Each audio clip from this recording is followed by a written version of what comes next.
Hello everyone, this is Mike Pinto, your friendly co-host and editor of the JoyPad podcast.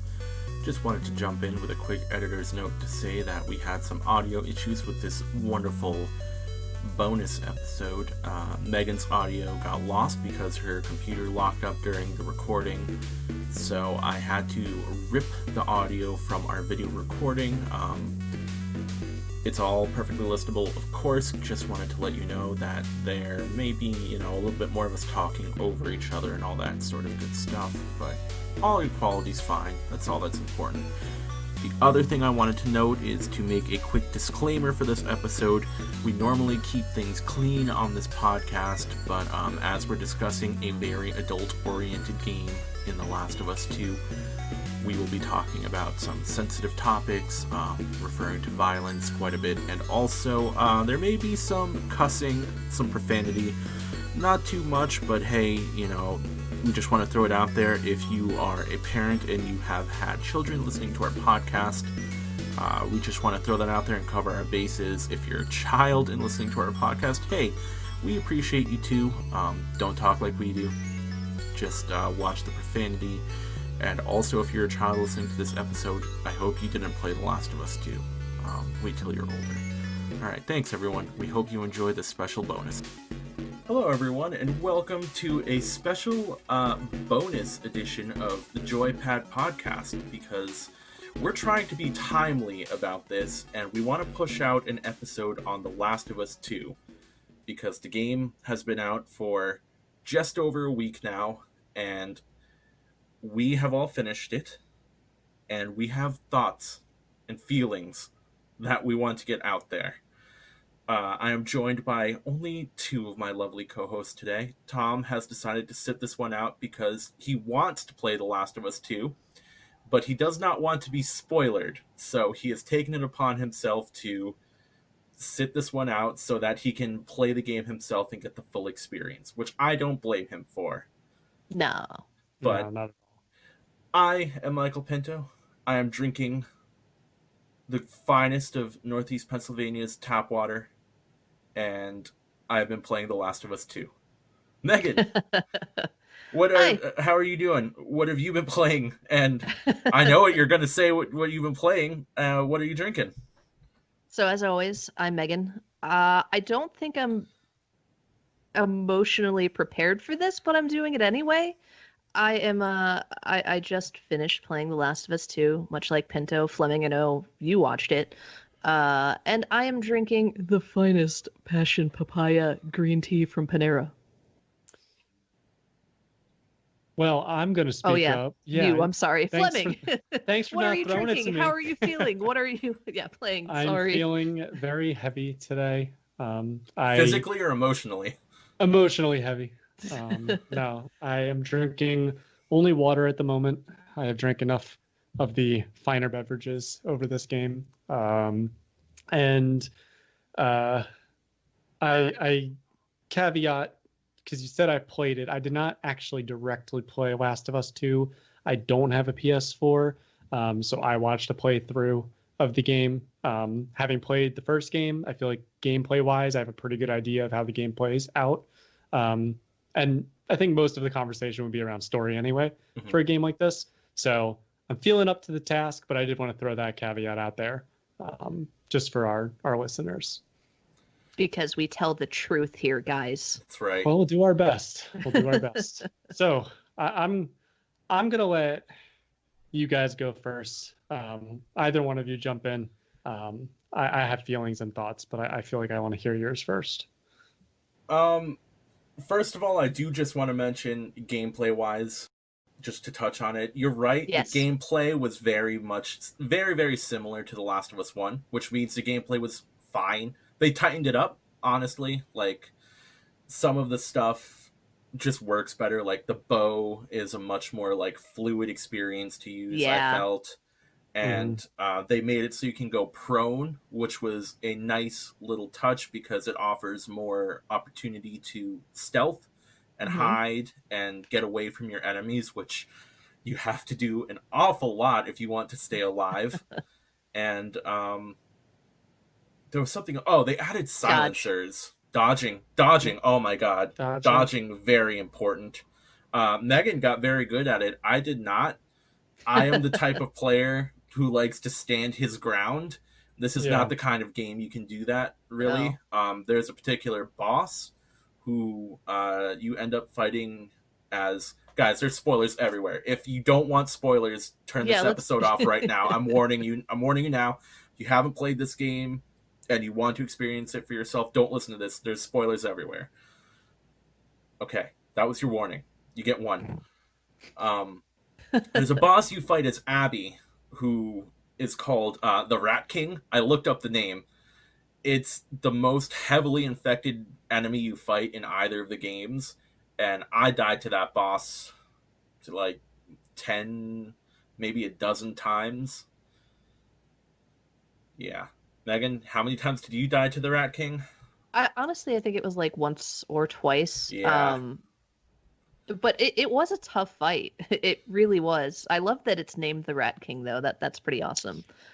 But the dodge feature is very helpful, I think, in the game. And like you said, going prone, especially trying to be sneaky and stealthy in this world. Yeah. What's interesting about the prone concept and some of that, they definitely cleaned it up. I wouldn't call the gameplay super innovative, but I would call it it's refined. Refined. Yeah, refined's a good word. I was gonna say finessed, but I know there was complaints in the first game around like how everything felt. You guys have not both played it, but for those that have, very Counter-Strikey, where you're hiding behind a box, then you move to a new box, then you hide behind another box, and you move to a new box. I played Counter-Strike. I'm not good at it though. Yeah, I mean that's kind of how the first game kind of felt at times. And also the reason that I've heard, I don't know how true this is, but the reason I heard that they added dodging was because melee attacks were supposed to be very, were supposed to be a natural way that people would fight infected, right? Yeah. Your bullets are so precious that you'd want to save them. You should be picking up the pipes. You should be picking up the baseball bats, whatever, and using those.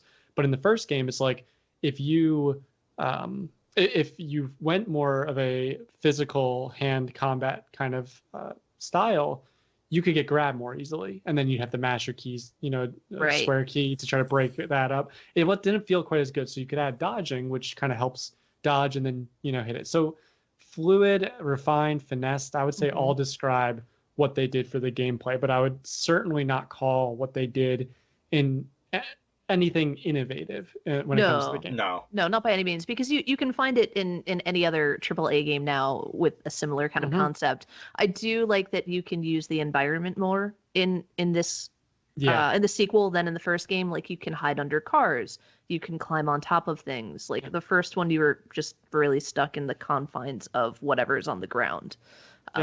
So I think that was a nice touch, especially for Ellie, because she's smaller, she's quick, she's agile, so it makes sense.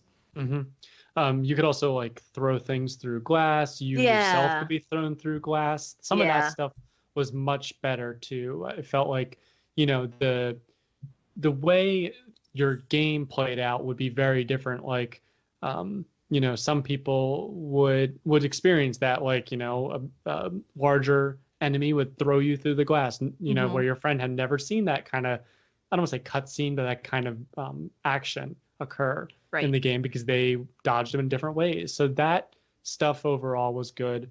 I definitely agree with that.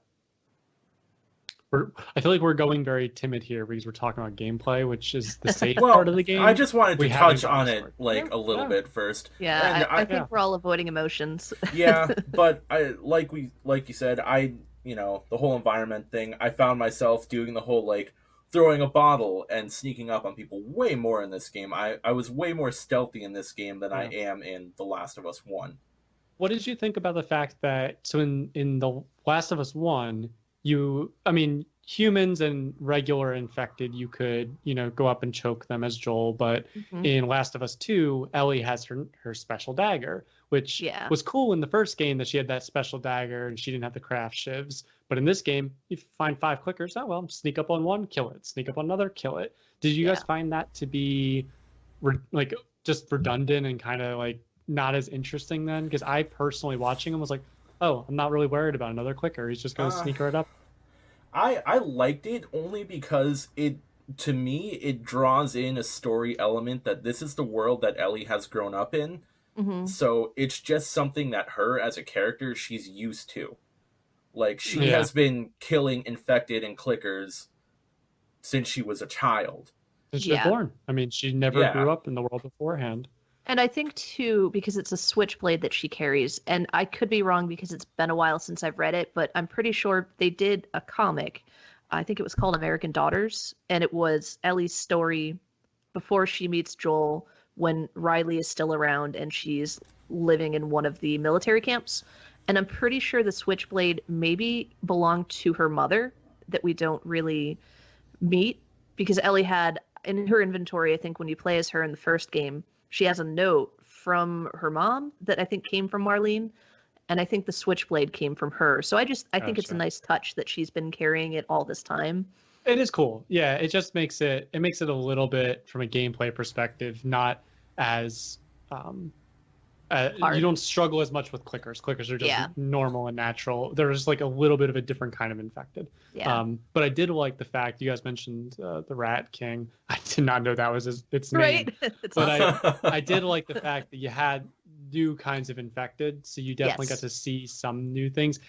I don't know how to say it got a little bit too far out there because I don't think it did, but at the same No. time, it was kind of like it was starting to push the envelope of what could actually happen. Like I could see a bloater who's been infected forever. You know, Yeah. he's like one of the first ones, but that thing was like, it almost felt like if anyone, any of our listeners, or if you guys have watched Z Nation, Oh or yeah. not, you know the Yeah. rolling ball of infected. It felt Yep. very similar to that kind of thing to me. So I'm not gonna lie, when I first saw it, I actually didn't get like scared of it. I kind of laughed at Yeah. it at first because I was like, it's like the Z Nation thing. But you know, it overall was it was good.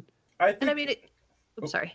Well, I think they were pushing that, and I think this might be where you were going, Megan. It was pushing that where Abby was at that point in the game was like the center, like The almost ground epicenter in zero of, yeah, yeah. in Seattle.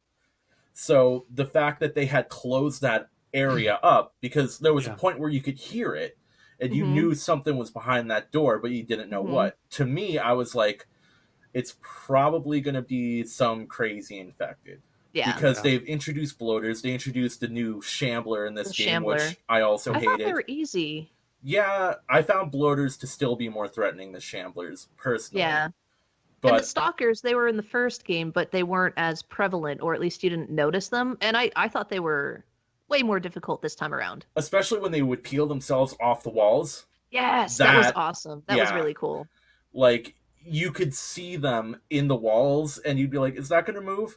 That's going to Yeah. move, isn't it? And then it would peel itself off and you're like, oh god, no! As I was sneaking around, I had my crossbow at that point, and anytime I would see infected like growing into the wall, I would stop, shoot it in the head, and then retrieve my bolt if I could. Yeah. And that's how I was able to find out if they were alive or not. Okay, so So- we've spoken about gameplay.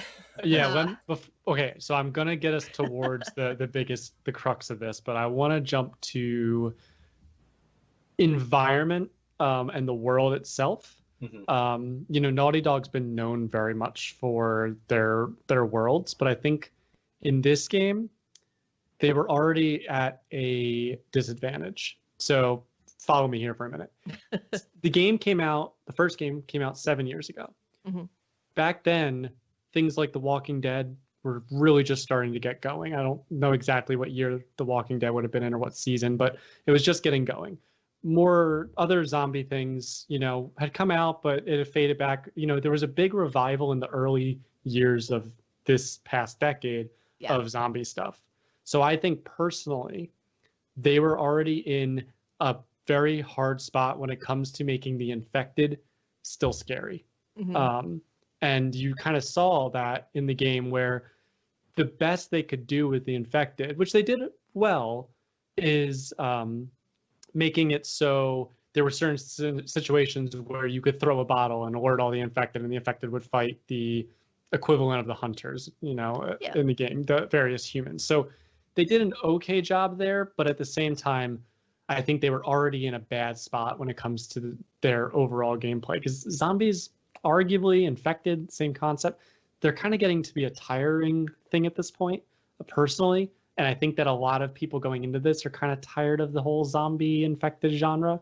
So I think that kind of made them go over the top when it comes to some of those various infected that we see. I don't know if you guys feel the same way or not. I don't know. I have a special place in my heart for anything zombie related. Yeah. You know, like going back to Romero or Zombie 2, just like, I don't know. I love the undead. I love the idea of the infected. I'm okay with it. I get it. Like the market is very saturated, whether it be video game or TV, movie, whatever. There is a lot of it. But I think when it's done right, it can be really cool. Yeah. But I will say the one thing that Naughty Dog has always done well, and kudos to the designers here, is that every one of their worlds has such it looks, feels real. Yeah. And I loved the fact that the game continued to you continue to see that whole nature taking over the world again, kind of, feel to it. Like the grass was thicker. You could barely tell what a highway was in the game anymore. That was really interesting to me, that they kept that idea of the world continues to kind of go away from humans and become, a natural world again. I don't know, Pinto, if you have any thoughts on either of those things. Not really. Like, you guys have pretty much touched on what I would say. I think in terms of what you were saying about like the whole infected / zombie thing, I agree with what you're saying, and I do feel like the infected kind of took a backseat in this game as like an antagonist, which makes sense with how the story went. Like your main antagonists in this game were always going to be other people. So at the point where like they did introduce new infected, probably just to like keep it fresh, but honestly the parts where I was fighting infected were not as like interesting to me. I guess it was just like they're there in the way of you going from point A to point B. They were to add another puzzle, if you will. I never felt terribly threatened fighting the infected, whereas the Seraphites were terrifying. Fighting the Seraphites, every time I heard those whistles, I got tense. I was like, oh no. Just like or infected in the DLC, the Left Behind or whatever. They were scary in that game because you had to run. You were going to die, same as like the start of the first game. You kind of had to run, especially when you're carrying Sarah. You feel that like pressure of being chased. So they definitely took a major backseat, which is okay, but then you have to raise the bar in other ways. You're right. So I think it brings us to the story. I think one last point. I think it makes sense though, because like now it's probably 24, 25 years after the initial outbreak. Longer, I think. I think 25 sounds 25. Right. I was thinking because 30. The first game was 20 years later. 20 years later. And then this is supposed to be 4 or 5. 4 or 5. Yeah. Okay. Yeah. So 25 or so. That makes sense. So the bigger threat now is other people. Yeah. Yeah. So yeah, I think so Megan mentioned at one point we were all staying away from like reviews and we all know there were spoilers. We stayed away from those. But Megan told me at one point that reviewers were only allowed to review the first half of the game.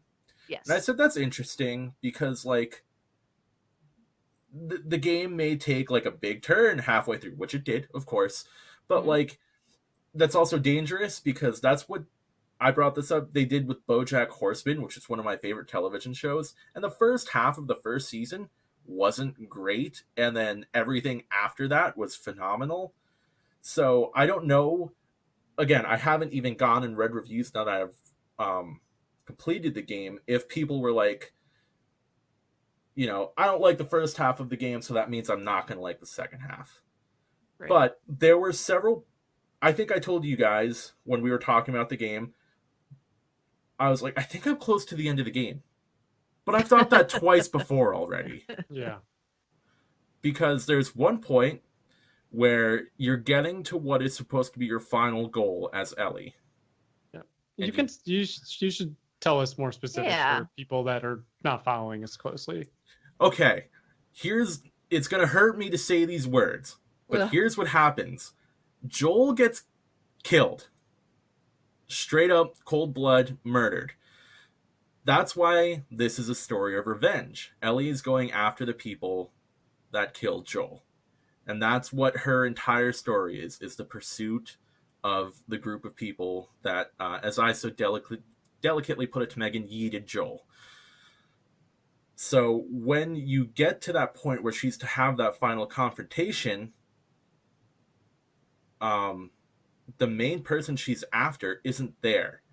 And everyone else that she's supposed to find that person has been killed by other people or by her.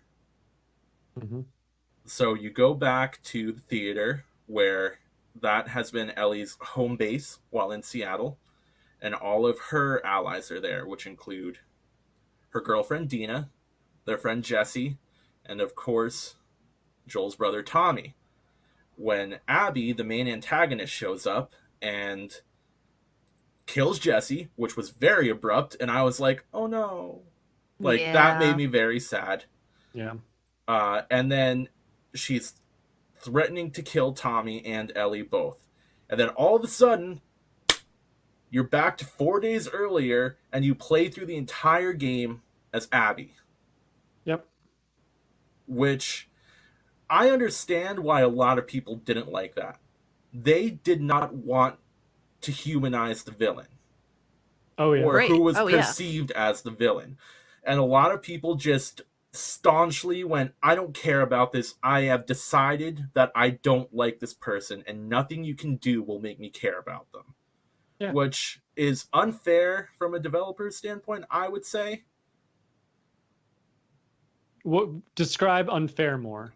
If you make that decision, you are throwing away half the game. As a gamer, as a player. Yes. Okay. In my opinion. If you just decide, nah, and you are just holding stubbornly to that opinion and you don't want to change your mind, well, I mean, if you honestly play through that part of the game and you still don't like her, that's fine, but you have to give it a chance. I go through completely her agree journey, with that. yeah. I agree with that you have to do that. But so okay, so you thought that the game was going to end when you're playing as Ellie and you get up to that moment, and then it switches back 4 days later to Abby. You thought that the game was basically coming to a conclusion of Ellie and Abby most likely fighting, or Abby in that case looked like she was winning. Yes. Is that what you're saying? That's where I thought the game was going to end the first time. Yep. And then you play the whole thing as Abby, and you get to the same scene, and then it goes to another part of the game. Yes. Yeah. Right? Yeah. Yeah. So, I mean, I feel like I've spoken a lot already, and I don't want to take up anyone else's time. No, you haven't at all. I think you're fine. Okay, so the second part, and this is where I did see some complaints. I'm part of a lot of, gaming groups, and, I try to avoid most of the stuff. Yeah, I know. Duh. What are we doing right now? But just hanging out. A lot of people said, and this is something I agree with, that the fight between Abby and Ellie happens, but the problem Which is one? the first one. Okay. After you play through the 4 days as Abby, you get back to the point where the storylines meet up once more, where Abby is where they're both having their confrontation with each other, because you've seen everything leading up to it from both viewpoints when you get there. So the fight is inevitably going to happen. And what I thought might happen was you would get to choose who you would play as at that point. In the fight. Right. Because, I don't know, maybe that's naive of me. No, it's a good thought. And maybe they should have done that. Because, like you said, a lot of people, I know personally, and I wasn't even playing the game. Like I said, I just watched it. The idea of having to play as a very strong woman, right? Yes. You know, Built like an ox. very They say like, it right in the Yeah. game. yeah, built like an ox, using her fists. Like I honestly, and I'll get into more detail, but the one thing I felt like they cheapened out on is that Abby, design-wise, and the way she fights, the way she looks and is built, looked very similar to Joel, which I found really Yeah. weird. Really, really weird that the animations of her punching similar to Joel's punching. Why Yeah. would they do that? That didn't make sense to me. So like, There were a lot of complaints about that. yeah, okay. So I'm not the only one because I actually haven't seen that much in the things that I've read. But to that point, the idea of punching the character that is the main character, Hmm. that I don't think there's anybody from the first game that did not like Ellie. Yeah. Maybe they weren't super in love with her, but they definitely liked her. I mean, she was endearing in a lot of ways. Hmm. And then all of a sudden you're having to use your bare fists, arguably in most of the fights, to potentially you're going to come out and you're going to kill Ellie at the end of that. You don't know if that's going to happen. I think that's very hard to put on anybody playing a game to then kill someone who you've fallen effectively in love with. Yeah. Yeah, I remember sending Pinto a message being like, oh, like, because he finished it before I did. And like just saying, like, they're going to make me try to kill Ellie. Like, that's what they're doing. Like, they're effectively making you fight and take down the character that you care about and love. And not that I didn't care about Abby. Like, I enjoyed her story. I thought it was interesting. I thought it was cool. But I'm always going to root for Ellie. Yeah. And it was just like, I don't want to do this. This isn't fun. I'm not okay with this. And I think that's why they did it, because they wanted you to feel uncomfortable as a player. Like, you're on this journey of revenge and redemption, and anything could happen. Like, you being like the hero, you may not come out on top. So I get that. But if I'm shocked that a developer thinks the way that a game needs to go is to make you feel uncomfortable, just personally. I think that's a really weird design choice. Mm-hmm. Like, to make you feel uncomfortable, letting you fight in either side. You know, it just it's very hard to go from a game where you've spent 20 hours, you know, with a character that you've loved, mm-hmm. to completely flipping and playing as someone who you've only known for a few hours. I mean, the other thing too is that we have to remember is, in their world, yes, you know, they've been like, you've only experienced a year of Ellie, right? Maybe add on an extra couple weeks with the DLC, but you've only spent a few hours, and then ultimately 4 in-game days, a few hours, you know, of your own personal life trying to get to love this character. Yeah. So how do they, like, if their expectation was that you were going to feel comfortable, or you were going to feel uncomfortable and want to continue forward to the point that maybe you ultimately end up killing Ellie, like, mm-hmm.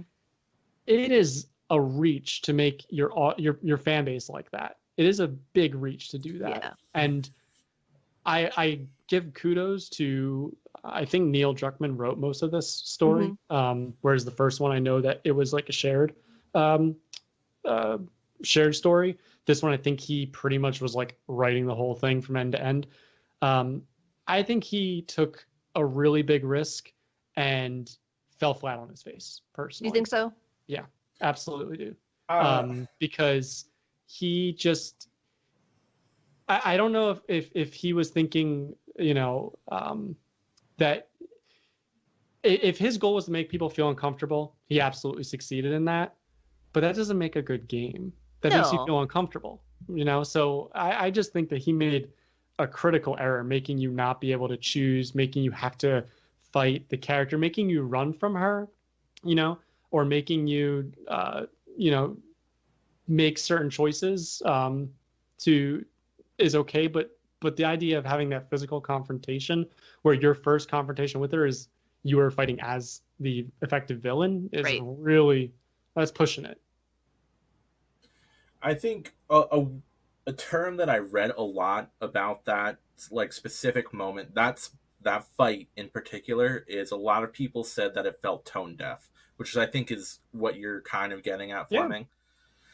And I do get that. And you know, a lot of people are pooping all over Druckmann like real hard, and it's unfortunate because like I personally I think it was a great game. I do have some issues with it, like that fight did make me uncomfortable, but throughout the production of this game and the development of it, they warned the player base so many times like this is a Yeah. game that will make you uncomfortable. This is a game that will make you think about a lot of the decisions that the characters make. Not so much the decisions that you make, because you're not making them.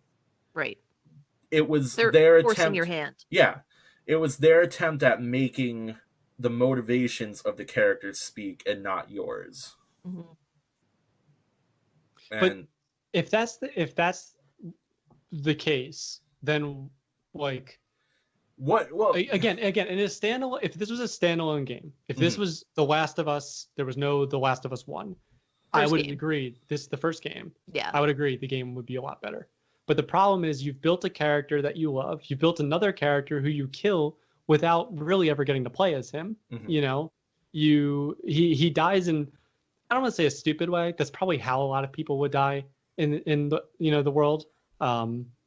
But he dies in arguably a stupid way when you consider how much he seemed to be aware of, you know, his surroundings. Like a hunter tries to fake him out in the first game being hurt, and now he's like, we got to help him, and he's like, no, and he drives right at him. Like he realizes, and he's got that, you know, street smarts to realize that people are out there to hurt you.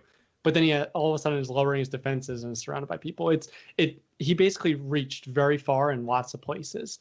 But if you made that game, if you made the second game the first game or the only game, I think a lot of people would have been able to push themselves forward. But the idea of, you know, it's not supposed to be a game where it's like, oh, I'm going to tense up and just charge into this room and hope I can get to the doll before the crazy, you know, girl comes and kills me. Like, it's not the same kind of game. And he's not making a horror game. And I think he kind of failed to realize that he was doing that. I think so. It just, it rubbed people the wrong way. And you see that reaction. I mean, the guy that I watched play the game, and he's not even the only one. In that fight with Ellie, the first thing they did was get Abby killed. Oh, I did too. Because they were so upset. Like, they don't like her. Why would they make you have to fight her? Like, to fight Ellie. It's just, it's such a hard stretch. I just think that Neil went too far with it. And in terms of it being fair or unfair, or he's receiving too much harsh criticism, I mean, he's got to understand, one, he arguably made the game of the decade. We didn't actually do a podcast on that yet, but arguably The Last of Us 1 was the game of the decade. And I think he deserves all of, you know, the responsibility that comes out from that game. So he made poor decisions, in my opinion, and he deserves everything that he gets for that. Now, it should be fair. It shouldn't just be a half, you know, they cut the story when you take over Abby, but you should expect that Neil's going to get that kind of harsh reaction from his fan base. Yeah, so. No, I mean, I think to your point, even with Joel, like his death and what happened and how he's supposed to be this like street smart, like he's a former Firefly, right? He and Tommy were part of the Fireflies. Joel, and I don't know that Joel was. Yeah. I thought they made a comment about how, because Ellie was telling Dina the story in one of their moments where, like, when they first find, is it Jordan from the Wolves, when he's dead, and they find like something written on the floor in blood, and how like Joel and Tommy used to do this interrogation thing, like he told me about it, where they would ask one person to write something or point to something, and then they would ask the other person, and if it didn't add up, they would kill them. I don't know, I just took it as they both were. I know Tommy was, but for some reason I thought Joel was. I don't know if Joel was, because his relationship with Marlene was weird. Yeah. Regardless though, I think, I guess Joel falling for that, or, you know, helping Abby, I think it was coming from an evolution of his character. Like, he's older, he's now in this safe place in Jackson. Yeah, he hasn't forgotten everything, but I think he's trying to give people the benefit of the doubt now, which, yeah, it seems weird, but I think he's growing. He's trying to give people a chance, and I think that's because Ellie maybe softened him a little bit. So we had I'm referring back to our old podcast episodes. Hey, check them out. But I don't know. I don't know if it will be posted this one yet. Correct me if I'm wrong, Pinto. But we talked about what makes a good story, and one of the elements of a good story we said is show. Don't tell. That's not posted yet, but okay, it's not posted yet. But that's a pretty well-known concept from storytelling. And I would agree with you. But they never really show Joel becoming soft. So the last thing you see of Joel is he's this badass who will do anything for his people. Mm-hmm. But then he's so welcoming to all these people. I would agree Tommy led kind of that conversation saying, come back with us, we'll take care of you or whatever. Yeah. But like at the same time, it felt a little forced from the Joel perspective. But I mean, it didn't affect me too much in the sense that I'm okay with overall how they killed Joel. Mm-hmm. I think it may have been a little fast, but I'm overall okay with how they did it. Because the game was long enough. They didn't have to go through a ridiculous amount of backstory with him, especially if you do enough flashbacks of him. Yeah. Which I've seen a lot of people rewrite the story slightly. And I would argue with some of the ones that I've seen that the game would have made people still feel like it was a great game while still getting your story, or like getting the idea across that revenge is bad, which is what I've heard a lot of people say is the theme of the story. If you never played as Abby, or maybe you played as her, but there was more flashbacks to Joel, and some of the loss, like you see too much loss there where like it doesn't I don't know how I'm trying to word this, but like there's too much other feelings going through you that you can't focus on the fact that revenge is bad or revenge was not the right way here. So the game rubbed me the wrong way throughout the whole thing personally, and that's really unfortunate because I really did like the first one. Yeah. And I definitely liked elements of the second one. Did anyone else feel that revenge is bad came across for you? Well, yeah. Oh, yeah. It was definitely painting that whole idea. And I forget who wrote the article, but they quoted like, when you're going on a journey of revenge, it's best to dig 2 graves. That, kind of concept. But I think even playing the game as Ellie, you were going on Abby's journey. You were going on Abby's journey trying to find Joel to get her revenge for what he did to her father. And you're essentially doing the same thing as Ellie going after Abby. Yeah.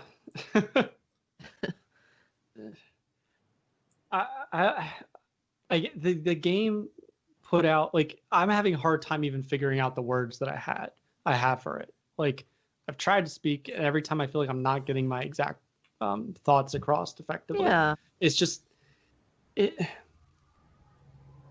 I don't like. It just didn't feel like he made a game that I don't want to play. Like, and that's really weird. Like, I mean, think that's fair. A lot of people have said that, honestly. Yeah. Like, it's just like I don't want to see a game where, like, I'm fine with the whole revenge is bad story. But like, if you take out all of the Abby stuff and you play as Ellie and you go through the whole thing, and maybe like instead of the Abby parts, you're having more flashbacks of you hanging out with Joel. Maybe you see him softening up. Like, it shows you going back to Tommy and saying, this was whatever. And it shows over time Joel becoming softer and softer, which leads to maybe that he's become so soft he needs to trust people. Like, maybe there's a cut scene of him and Ellie doing a patrol together. Like, it's her first patrol or something. They come across the guy and he kills him. And then Right. Ellie freaks out on him. Like, he was, he could have been a good person or whatever, and that brings him to being soft ultimately the next time. Like, you can kind of make that connection there when it comes to that. Like, if you add that stuff in, if you like, most people's favorite part of the game was the museum, but with Ellie and Joel. A lot of people said that was their favorite part of the game. Like, you can get across the revenge is bad. You can have her lose her fingers like you did, which honestly, I almost started crying when she couldn't play. I was really upset about it. That was awful. It was like one of the hardest moments of a game for me. You can do that. But if you, like, the reason that I think a lot of people aren't going to, like, it's not a game that you want to replay. Like, you don't want to go through those kind of emotions again and see kind of your main characters just basically disappear. Their stories are over. Like, how can you do another story about Ellie? You really honestly can't. Like, is it going to be trying to find Dina? No, it doesn't make sense. So it's just, the game, I think, rubbed a lot of people the wrong way. And I think Neil deserves the backlash to that. And I think that maybe he was like, I want to be done with this story after this. I don't want a Last of Us 3, or I don't want anything that's even similar. But I just think that he pushed the envelope really hard and fell right on his face. Megan, I know Pinto overall liked it. Did you overall like the game? It's hard to say that I liked it because I didn't enjoy the things that you had to do. Like, it's not, because, like, how can you say it's fun what you have to do? Oh, like, it's not, you're not going like through the game from like, this is going to be fun, this is going to be great, can't wait to do this. But I did like the story. I liked the overall concept. I enjoyed seeing these characters again 4 years later, what they're going through, how they've changed, how they did find a sense of normalcy, and then that's all ripped away. I did like the new groups that they included. I thought the Seraphites were fucking terrifying. Sorry for cursing. But it wasn't fun. It was heavy. It was dark. It was difficult in some points. Like, that final fight between Ellie and Abby, when Ellie has the wound in her stomach, Abby's been hanging for however many days she's been out there, and they're both, you can just see, physically exhausted and fist fighting one another, and it's not okay. Like, it was a difficult thing to do. It's just like, I was sitting there in some moments with like my head in my hands, like, I don't want to do this. This is horrible. And I think Naughty Dog and Druckmann has said from the beginning that, like, yeah, this is going to be an unpleasant experience. Like, there was a lot of warning ahead of time, but I don't know. I liked the game. I don't think I can even compare it to the first one because they're just two completely different animals. And I think that's okay. Like, I don't hate that. You can't treat them in the same aspect. But I didn't hate it. I didn't. I don't know.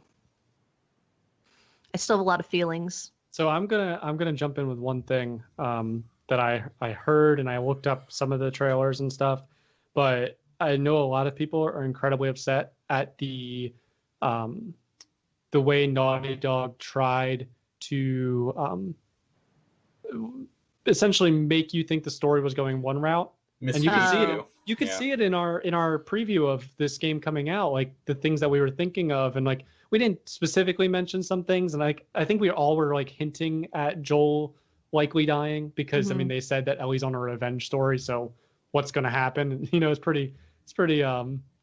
There's a good idea of where that's going to lead, but there's one specific scene where it's the first time you see the dogs. You're running through that town, and Jesse shows up in the actual game. Jesse shows up and he says, you didn't think I was going to leave you alone to do this, or something along those lines. In the trailer, they had Joel there. It's our boy Joel. they had Joel doing that. Yeah. In that they had in the actual game they had Jesse, and that's not the only one. That's just the one that stands out. Yeah, there to are me a few the different most. things. Multiple times you see Joel looking like his younger self, but then he ends up being his older self, or vice versa. In the game, I think that stuff too breaks a lot of your trust with your audience, and there's better ways to hide something than just actually mislead people. So that personally also rubbed me the wrong way, having heard that. Now I didn't see every trailer out there, and I didn't look up spoilers, but having heard what some people said was out there, looking at those that I've seen comparison videos of what actually occurred in the game, I can understand their point. You didn't need to hide or mislead people in what the game was actually going to be in that way. I don't know. I don't think that really bothered me all too much. What do you think, Pinto? No, it didn't. It didn't bother me because like people do that in movies too. Yeah. They'll show you footage in trailers that's not in the movies that ends up being cut, and a lot of people don't complain about that, or if they do, Well, I don't hear about it. Different. Cut things is different than just totally change. Like I don't know. I get what you're saying, but at the same time, I don't think that's the best route to go with it. And even there were some gameplay comparisons, and some of the things that you saw in the gameplay were also cut. Various actions or whatever were just completely cut from the game. Now that's probably could be just timing or coding. Just they were finding a weird graphical glitch. They couldn't fix it in time. They wanted to get the game out. They decided to cut it. That kind of stuff is probably fine. But the idea of showing Joel like kind of showing up in your storyline, but then all of a sudden isn't. It's a little misleading. Not saying it's necessarily bad, but oh yeah, no, I hear you.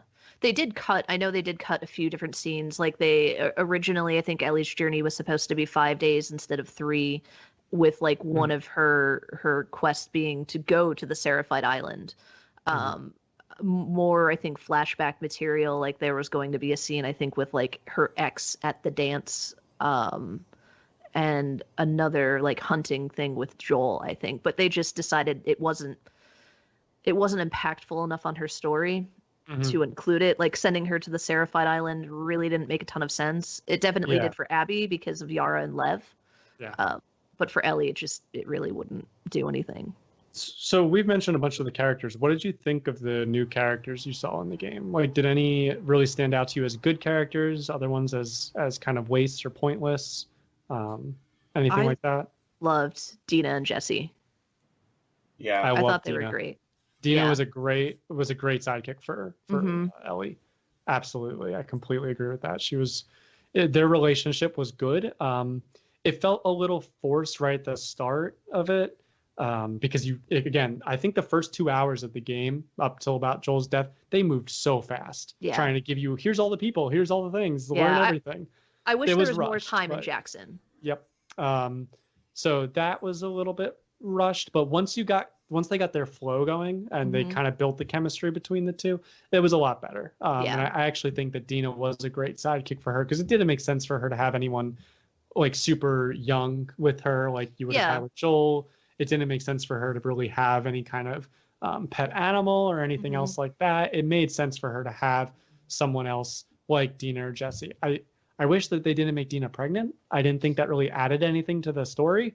I think it did, but keep going. I'll talk about why. It to me did not add anything to the story. They could have, for example, one of the things that you see is like you find out Dina's pregnant, and that kind of gives her a reason not to be there anymore in the actual battles and stuff. But at the same time, like, it didn't seem necessary. And then Jesse shows up, and then there's like this moment of Jesse and Dina kind of like getting cozier. I'll just describe it as that. Won't they? Yeah, like they're getting cozier, and Ellie is a little like backed off, and you feel standoffish. You feel bad for her to some degree. They could have achieved that because they were already in a relationship before anyway. So like you didn't need to make her pregnant where like Ellie's feeling like she's gonna have to lead this baby. So just some thoughts there on that. So Pinto, sorry, what were you thinking about the Well, baby thing? the reason I think they did that is because of the mirror of Mel. Mel was Yeah. pregnant. When you go through the story and play as Abby, Yeah, no, even before that, before you get to that point, when Ellie ends up killing Owen and Mel, and she realizes Mel is pregnant, that's Yep. like her breaking point. That's where, you see, like, she gets dizzy, her hearing goes, she starts to throw up at what happened. She feels awful about what she's done, even though she did it. And then when you get to the end of the fight between Abby and Ellie, the first one, and Dina comes out to try and save Ellie, and Abby's about to kill her, and Ellie says, "You can't, she's pregnant." Hmm. And Abby says, "Good, because you know why? Ellie killed Mel, who was pregnant." Yeah. It's just yeah. a way to mirror what was going on between the two stories. I get the mirroring. It fell flat for me too. Um, and that's probably because I had no emotional attachment to any of Abby's friends Oh, see, I personally. did. I think Mel sucked. I Yeah. don't care. Mel sucked. But I like liked Nora. I liked Nora, I liked Owen, Hmm. I liked Owen was Manny. alright. They were okay characters generally speaking, but like their death didn't cause any great impact to me. I felt like I had more of an impact on like Henry and Sam in the first game than I did Yeah. on those people. And They maybe it's were around for because less time than the other characters were. Henry and Sam, Yeah. Yeah. yeah, and I think that's because you, You don't want to like Abby, you don't want to like her yeah, friends. yeah, and like But poor Alice. Yeah, that's the only doggo you have to kill. I know. and that's another thing I heard that people are upset. So they had said that you do not have to kill the dogs, and then you have to kill a dog. They actually flat out They in like a forced you, sit yeah. down interview, they said you will not be forced to kill a dog, and then they Yeah. forced you to kill a dog, which like that's just a bold faced lie. Which I mean, you could come away with that like saying like just not commenting, or you could say like um, you'll you'll never like something about like self-defense. I'm not trying to find the right word. I'm not finding the right words right now, but like they could have done something like that. But it's just again, the whole game rubbed me the wrong way, and I just never felt comfortable even watching it, much less playing it. Um, but yeah, in regards to the characters, I don't think it's that I didn't want to like those people. I think it's just that their stories weren't quite as engaging, and because they were never on your side, you never felt any degree of like they any degree of like they're supporting Ellie. And I think that uh, Henry and Sam. I'm so lost on words. I get to like what I'm thinking, and then I just like it just doesn't come out because I'm just like I don't know how to. This is why I need my notes. I told you guys this is why I need my notes. But I guess because like they were the first people that like you have been going through the story of like people fighting you and attacking you, and then suddenly you're getting help again. Like I never felt that way with any other characters. So like it's just you know I didn't feel bad for Abby, her losing her friends. I didn't. And people were like, oh, they were not the ones that killed Joel, but they're culpable. They were there. They held down, his defense. They surrounded him. They, pushed him up against the wall. Like, just how as a player that's known these characters for that long, feel bad about these other people that die that killed the characters you loved. That's what it comes down to, and I don't know what the point of the game was. I guess I honestly don't.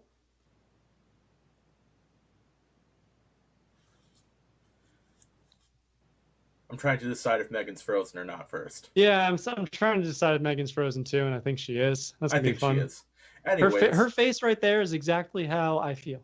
I yeah, I think Why? yeah, there she goes. Yeah.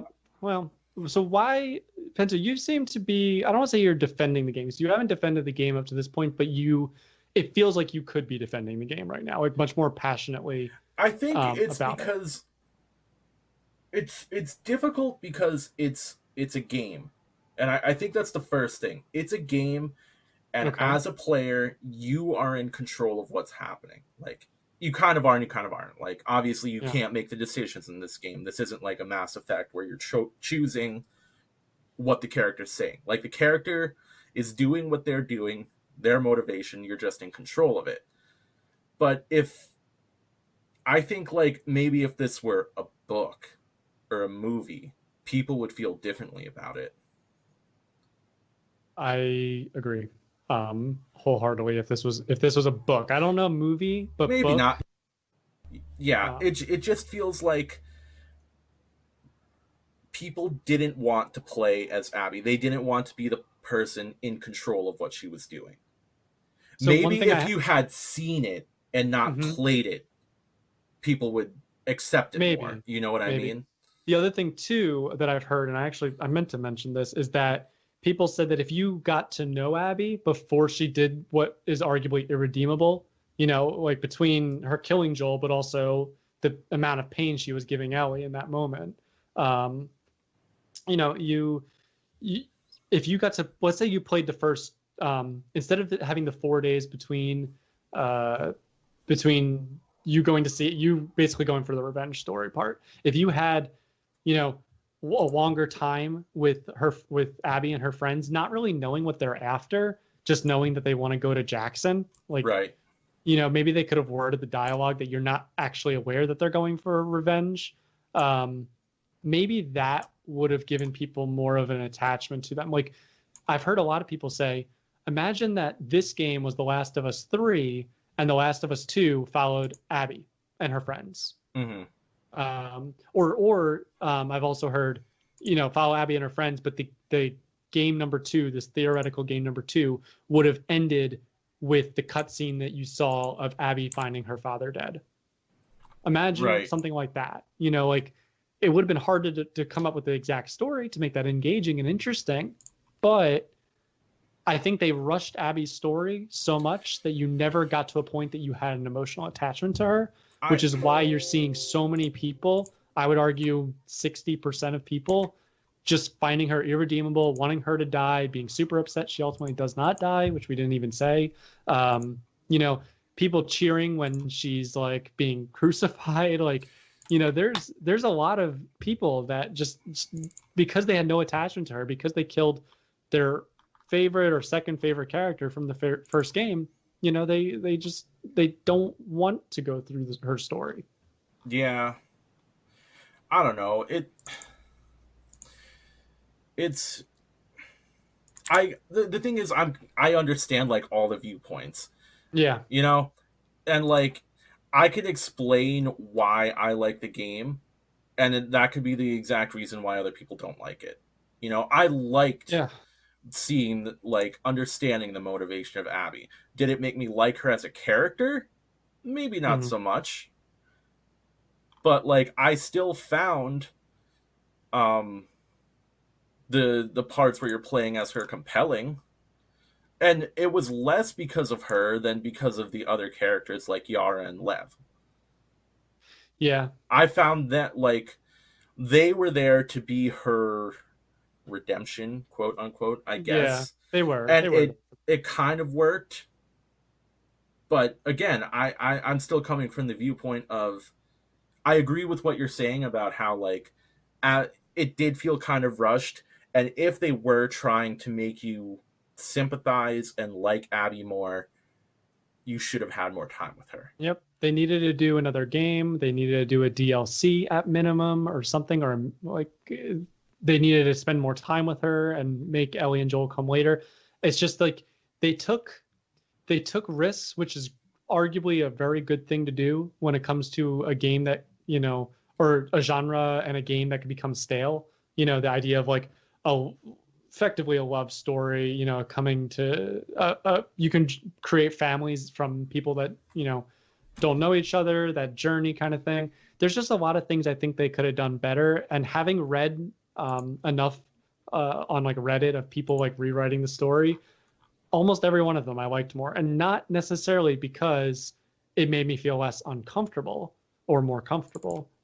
It's because they made me just they told the story better that I think Neil was trying to go for. If he wants to kill Joel, that's fine. I think maybe there's 20% of people that don't like that, but if your goal was to make us feel something about Abby and her friends, you didn't hit the mark. Mm-hmm. And because you did not hit the mark, your game falls, like I've said, flat on its face. And that's their biggest problem.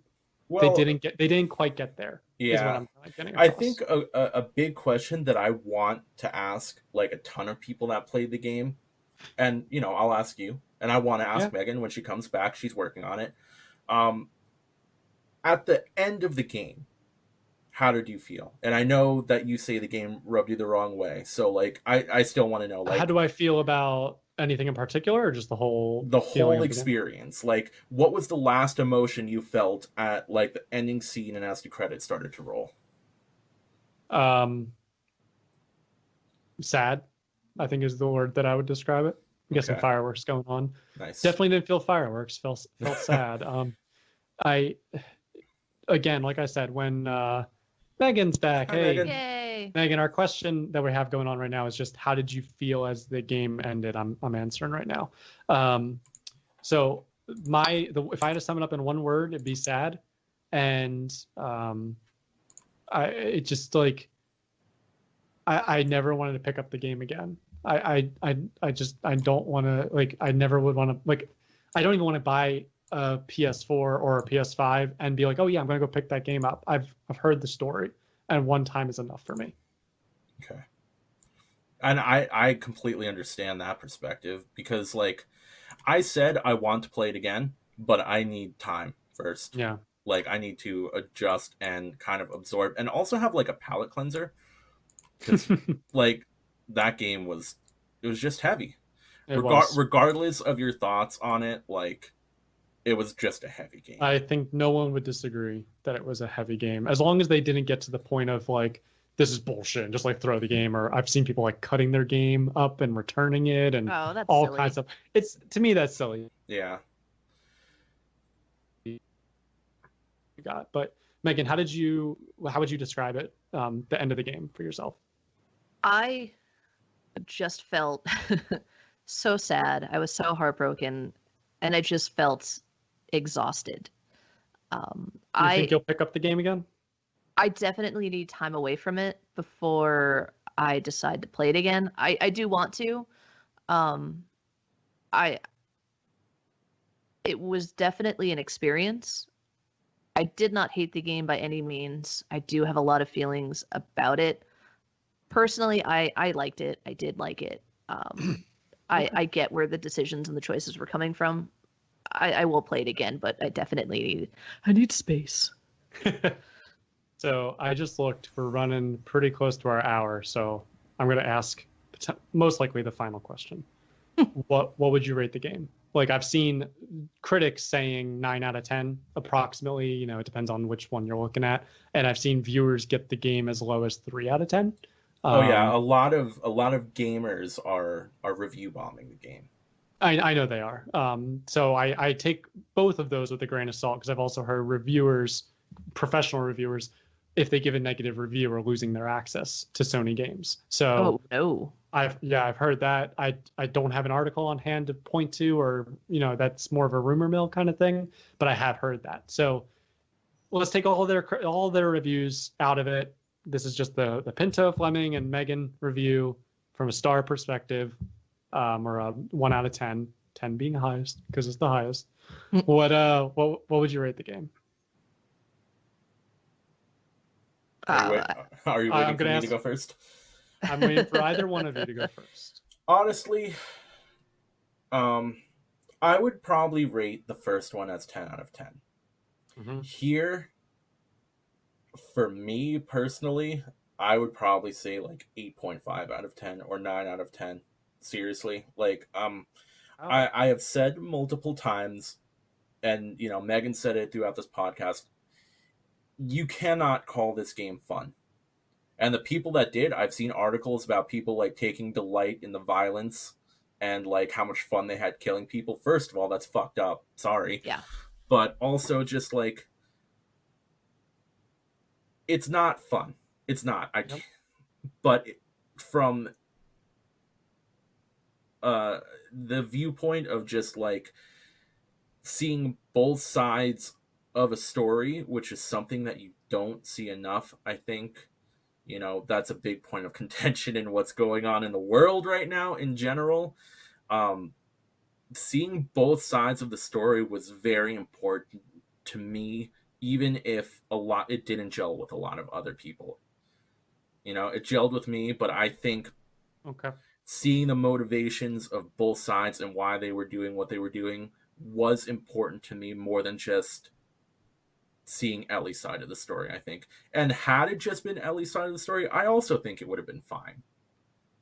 But I think that the way that they went about it was something we don't see a lot. Okay. Megan, what would you rate it? You can rate The Last of Us 1 too. Yeah, first game, 10 out of 10. 10 out of 10. Honestly, I would give it a 10. Like, it wasn't fun. And that doesn't mean that it's bad. I liked the story. I liked the world. I thought it was a beautiful game. It was a hard game. It was a heavy game, but I did like it. I think this is the first time I've played a game where, like, the characters you play, the actions they take, it like follows what is going on in the story, because usually you have a shooter or whatever, or like what would you call this, an action RPG? I don't know what you would define survival. Adventure, survivor. Yeah. So like usually you run around shooting things, killing things, whatever, but it feels like there's no consequence to your actions. Like what you're doing as a character, as a player in the game, it doesn't feel like there's any consequence in the actual story. This game is all about consequences. It is, and I think it's different than what I've played in a very long time. I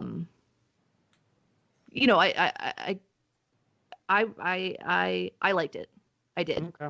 As uncomfortable and sad as it made me feel, I did like it. Okay. Well, Fleming. I didn't like it. I thought that I get where you guys are coming from. I don't base it on, like, it'd be like if I didn't like horror games and I'm rating a horror game a 0 out of 10. Like that, I can get that kind of thought about it. But I think that the game it did not get to the game took a massive risk, didn't get to where it needed to be a successful game. So if he took less risks, he could have gotten another 9 out of 10 or 10 out of 10 game. I have a really hard time rating things perfect. So like the first game, I'd say 9.5 out of 10. There's a couple things that weren't perfect in that game, or things they could have expanded on that I liked. But having seen and having like personally like rewritten the game, this second game in my head, and feeling like I came up with a better story in a couple hours than Neil did. And having heard that 7 out of 10 is like actually considered average in the game review world, I'm actually going to rate it like a 5 out of 10. I did not feel comfortable playing the game. I can't recommend it to anyone unless they want to be uncomfortable. And I think that some of the motivations and some of the some of the, I guess, seeing what characters did, or trying to get the developers trying to get me to have a feeling about, you mentioned the mirroring of the pregnancy, that all just fell flat for me. So I was going to actually rate it a 4 out of 10, but I felt that was a little low. So I'm going to do a 5 out of 10, a true average. And I don't think personally I'm in any rush to ever play this game myself. And That's fair. That's totally fair. I loved the DLC more. The DLC was only a few hours long, So just personally, that's kind of where I am. Yeah. I think Tom will hate this game. I think so too. I think he'll hate it. Honestly. So And that'll be so fun. exciting. That'll be so exciting. Can't wait to see what he thinks in the future. I think everyone that listened to the podcast, though, should definitely let us know in the comments what they would rate it as. Yeah, and for true sure. rating. Don't give us a 0 out of 10 because of you not liking it. Take what we said, take your thoughts, and let us know kind of what you think, because I'm curious what people would summarize the game as, like we did. Yeah. And also, just the way that things work, people that don't like something are always more vocal than people that do like something, just in general. Like, so always take that with a grain of salt if you've been reading reviews of this game and you see a lot of people like pooping on it. The people, again, I will say it a million times over, people that don't like something are always more vocal than people that like something. Yep. And I think people that like it, like I'm totally fine with you guys liking it. In fact, I'm happy that you guys liked it because I know what this series means to both of you. So I'm very happy that you guys had a good experience with it. I think you guys cared more about this game than I did. I definitely loved the first one, but I'm happy that you guys liked it. And I think that your opinions and points on it are completely valid. And I think that likewise, you guys think my points on it are completely valid. So I hope that people that listen to that, when they're on Reddit, when they're on their social medias, they actually truly understand why someone would hate it or why someone would love it. Oh yeah, and I think that definitely. people need to do that. Yeah. People need to do that more. I can understand why people don't like this game. As long as you can back up what you're saying instead of just being like, it sucked, I will always listen to you, Yep. I mean, I'll be writing you a strongly worded letter later, but Yeah. I think Appreciate if you have been watching Megan and I doing our playthrough of The Last of Us 1, we have mentioned that we have thought about doing The Last of Us 2. After having played it, I don't feel strongly about that anymore. No. No, I messaged Pinto the other day. I'm like, are we really going to play this and record it? Give it a little while. Here's the thing about Let's Plays. They're supposed to be fun. Yeah. Like even The Last of Us 1, it's a pretty heavy game, but there are moments of levity and humor throughout to where Megan and I feel okay like playing it and joking about it. I would not feel comfortable making any sort of jokes about The Last of Us 2. No. Yeah. No, not at all.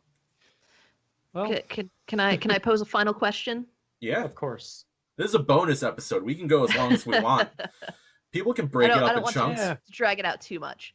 But there are no talks of a third installment, at least from any interviews that Druckmann and Haley Grossman, who also, I think, helped with the writing of the game, they've said that, there's no plan to do a third one right now because they don't know where they would take the story. But if they were to do a third game, where do you think it would go? Okay, that's a really long thing to put at the end of a podcast. Just quick, No, quickly, I don't think they should do one. And if they do one, it's not gonna be a good game. And I think I think they've realized that too, or they're going to realize that. Yeah. They need a new Uncharted, a new Last of Us. They need a new thing that drags people back to Naughty Dog. A new IP. Personally, yep, Yeah. a new IP. One final note. I really hope they release, and I think that they technically have, but the best part of the game for me was, maybe not the best, but one of my favorite parts was, for example, Ellie singing Take On Me. And I didn't know that song could be so sad. I absolutely loved it. It actually, I did not hear it. The guy I watched play through missed it, which is hilarious because he always gets everything because he gets the game in advance. Yeah, I saw that posted as like a YouTube recommended video for me. And I was like, wait, what? She sings this song? Watched it, figured out where it was supposed to happen in the game. And as I'm watching, I'm like, this is amazing. Ashley Johnson did a fantastic job again as Ellie. Again, did you watch through the entirety of the credits? I'm just wondering because they play like three songs. Oh yeah, they do. And the third song is like a duet between Ellie and Joel. And I have heard it. That made me like really sad. Yeah. So where do you think they're going to take it, Pinto? I agree. I don't think there should be a third game. I didn't actually answer my own question earlier about like how you feel when the game ends. Honestly, that game left me feeling the two words I would have used were empty and drained. Like I think that's how they wanted you to feel when it ended, to show that nothing good came out of this entire game. So Yeah. they got that across, and yeah, I just, where do you go from there? There's There's nowhere to go. the I only don't thing they think. could do is basically restart the story. Like it takes place in the same world, but it's new characters, new people. Right. You don't run into the others. I don't think anyone would accept that I think personally. that's same. No, I yeah. What about you, Megan? Um, yeah, I don't know necessarily if they do need to do a third game. I think the only thing they can do with the same characters and the world that they have is focus on maybe an Abby perspective of rejoining the I thought an Abby Fireflies. DLC. An Abby Yeah. DLC would also be good to give, like, it'd be one of those where like they almost like retcon stuff back in about her Mhm. story. So like people like they come out with an Abby DLC. It doesn't sell well at start, but then people are like, hey, this is actually pretty good. And if you play that game before you play The Last of Us 2, it feels better. So it's almost like a prequel. Right. That would help them, and I could see them doing something like that. But I think Yeah. that right now with the backlash, even if Neil's trying to play it off as like, oh, this is how I wanted people to feel about the game, Sony execs are going to be like, we spent a lot of money and no one likes this game actually. So Hey, but they They've- got they're their gonna feel money. it's- And they did get it's their money. They did been get the best-selling PS4 exclusive to date. They've That's sold true. 4 million copies within 3 days. Like in 3 days, Yeah. they sold 4 million copies. That's probably Yeah, you're all the right. execs care about. I don't know about Yeah. Neil, but that's probably what all the execs care about. That's probably true. Well, I think we belabored this enough. Yes. So yeah, I mean, take everything we've said in. If you haven't played, but if you haven't played this game, why do you listen to this? So I Yeah. don't know. I don't know. That's a weird perspective to take. Like, if you heard what we said, go play the game. We spoil all of it. So I don't know. It's it was a rough game. Yeah. It was a rough experience. Yeah. Well, why don't you tag our social media and let's get out of here. Let's Let's all go be sad. Let's end this farce. I'll go cuddle my kittens for a little while and feel better about the world. I'll eat a sandwich. Yeah, eat a sandwich, watch some Bob's Burgers, play Stardew Valley. Yeah. So you can check out our social medias at JoyPad Pod on Facebook, JoyPad Pod on Instagram. We also have a Twitter, but none of us have I posted on it once. I'm just not a Twitter guy. Yeah, we should do something I'm with that. so sorry. Maybe we'll try and get into start tweeting at us. Yeah, if you tweet, yeah, get at us on the Twitter sphere. You can follow the YouTube. Yeah, you can follow the YouTube channel at JoyPad, where there are several Let's Plays involving all of us. Some of us. None of us. None of us. Yeah, we just put up a black screen with elevator music at some points. If you want to follow our personal social media accounts, I don't know if anyone's comfortable with sharing theirs, but you can follow me on Instagram at JoyPadPinto. All I post is cats, food, and video games, which is what Instagram is for. Yeah, that's what it's made for. Oh, and vinyl. Yeah. Yeah. I don't know, guys. Anything else that I missed? Bye. I think that covers it. Yeah, let us know what you... How do you even do our tagline? Like I know. You know what, guys? I'm going to say it. Stay joyful. Oh. Please. All right. Bye. Bye. Bye.